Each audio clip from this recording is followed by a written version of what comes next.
Yup, back at it.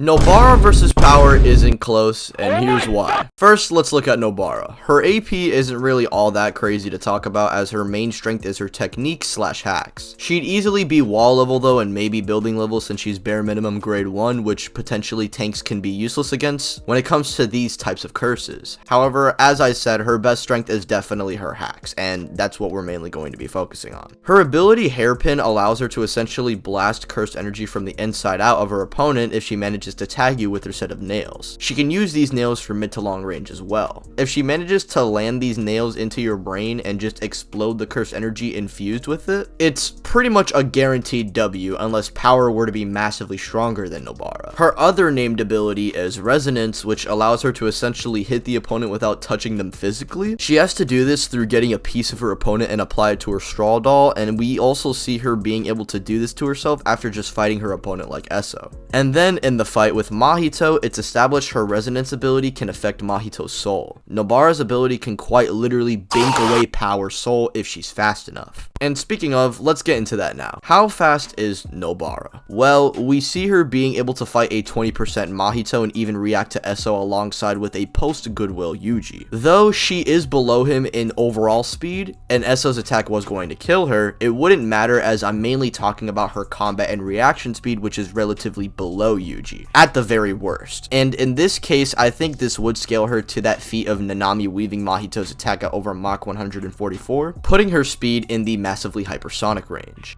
I believe this isn't disingenuous to say either, since this Yuji is astronomically stronger than the one that fought Mahito with Nanami, and although Nanami was probably the stronger of the two, he showed extreme relativity to this Nanami.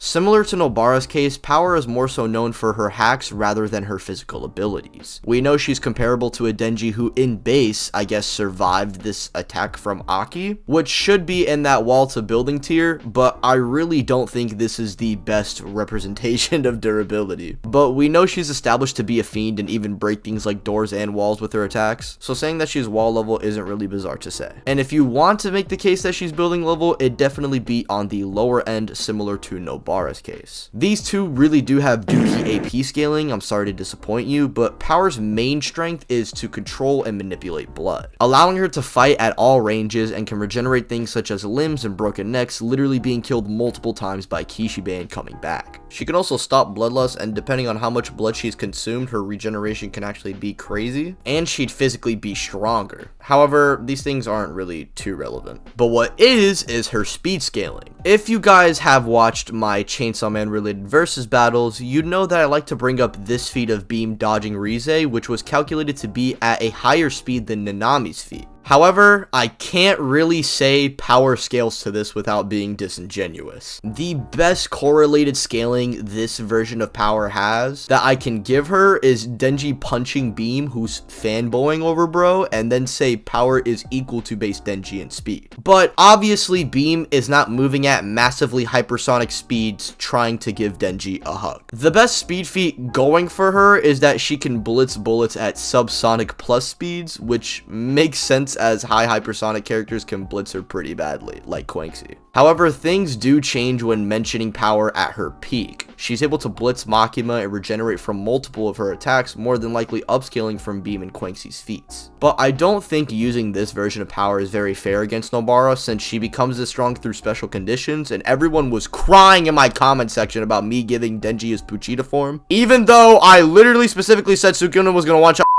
You know, it doesn't even matter. I'll say that we are not going to be including this form for the sake of the video.